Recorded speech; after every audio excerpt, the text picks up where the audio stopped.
Segundo o Centro de Pesquisa em Ciência, Tecnologia e Sociedade, 54% dos estudantes de doutorado são mulheres.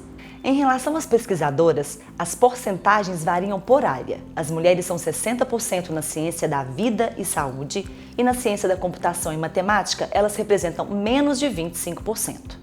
Já em relação ao alto escalão da ciência, as mulheres têm espaço muito reduzido. Dos cientistas que recebem subsídio do governo brasileiro concedido aos cientistas mais produtivos, apenas 24% são mulheres. Já na Academia Brasileira de Ciências, elas são apenas 14%.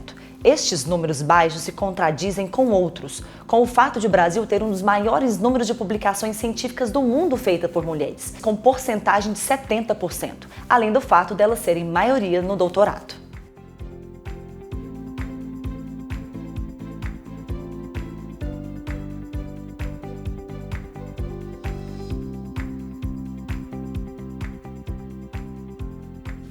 Acredito que a diferença entre homens e mulheres dentro da ciência e da academia, ela é muito um reflexo do que acontece na sociedade. Mas o que me salta mais aos olhos é a questão da maternidade, como que ela é encarada de uma forma muito diferente da paternidade, que não sofre, né, esses preconceitos que a gente tem. Bom, e como que a gente pode fazer, né, para reverter, para melhorar esse cenário? Uma das possibilidades, ela já funciona muito bem em outros países, como a Alemanha, por exemplo, que seria então garantir uma licença paternidade de mesma duração que uma licença maternidade. Uma segunda possibilidade seria a pontuação dessas mulheres, né? A licença maternidade, ela sendo então pontuada nos concursos públicos, nos editais para as bolsas, para que essa mulher entre em um nível de competitividade similar daqueles outros pesquisadores, para que ela não seja prejudicada por isso. E uma outra coisa que já tem sido feita, né, em alguns congressos, é você fazer parcerias com creches para você garantir que essa pesquisadora, que esse cientista ele esteja presente nos eventos científicos, que ele possa, né, divulgar o seu trabalho sem que a criança seja uma preocupação. Então essas são algumas medidas afirmativas que poderiam ser feitas.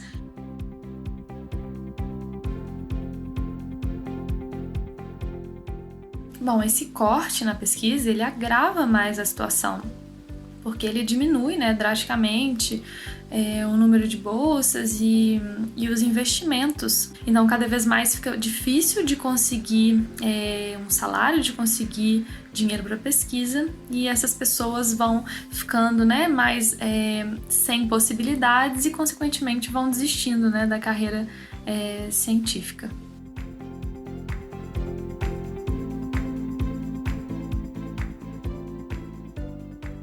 A ciência é um investimento a longo prazo. A ciência precisa ter seu tempo e esse tempo precisa ser respeitado para a gente atingir, né, o rigor científico.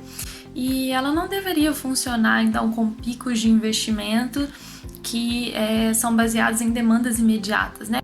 E esse pensamento a curto prazo, ele não dialoga com a ciência.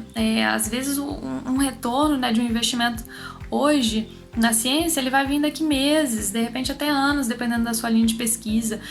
Então, os investimentos, eles precisam ser frequentes, a gente precisa ter uma frequência de investimento por um tempo prolongado. Os investimentos, eles não podem ser apenas estratégias de governo de 4 em 4 anos, então de 4 anos a gente tem, depois a gente cai. Isso não é, né, isso não é o ideal para a ciência, e a gente tem que pensar também em qual papel que a gente quer que o Brasil tenha no combate a essa pandemia. Quais são as contribuições que a ciência brasileira está dando ao mundo para combater essa pandemia?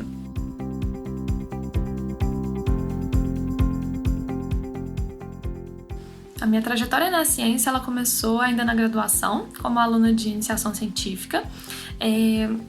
Durante esse tempo, eu também fui contemplada, fui uma das primeiras alunas a receber a bolsa do Ciências Sem Fronteiras para estudar fora, e foi um marco na minha carreira. Eu percebi que eu realmente queria pesquisa, e foi tão importante eu ter saído que eu queria que todo mundo tivesse essa oportunidade. Voltando para o Brasil, eu entrei no mestrado, e junto com outros ex-bolsistas do Ciências Sem Fronteiras, a gente fundou uma ONG chamada Rede CSF, em que o meu papel era, então, identificar o que poderia melhorar no Ciências Sem Fronteiras. Então, foi um período bem bacana de diálogo com as universidades, os departamentos de relação internacional, as agências de fomento, então foi bem legal. Depois disso, então, eu fiz o mestrado. Ainda no mestrado, eu também tive uma outra experiência que marcou muito minha carreira, que foi a participação em uma competição internacional de biologia sintética, que nasceu, né, no MIT, nos Estados Unidos. Então a gente foi lá para representar o Brasil nessa competição e saímos de lá, trouxemos um prêmio para a UFMG, para o Brasil.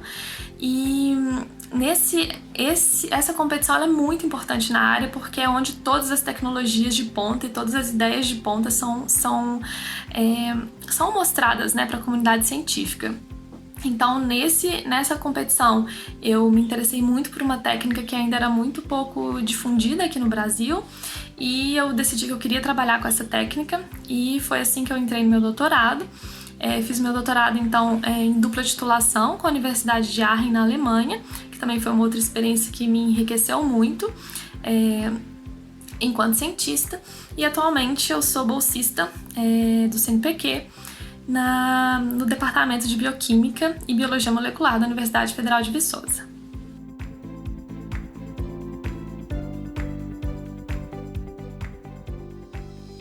Acho que, em primeiro lugar, seria nos ajudar a valorizar essa profissão, na verdade, a reconhecer a ciência, o cientista, enquanto um profissional, enquanto uma profissão. É incoerente, né, e muito curioso que a população exija tanto dos cientistas nessa época de pandemia, mas que ao longo dos últimos anos a ciência tem sido muito sucateada, os investimentos têm reduzido drasticamente. Então, para a gente poder entender como funciona essa incoerência, a gente tem que olhar como que é a relação, né, como que é o emprego do cientista hoje no Brasil. Ela não é uma escolha financeiramente inteligente.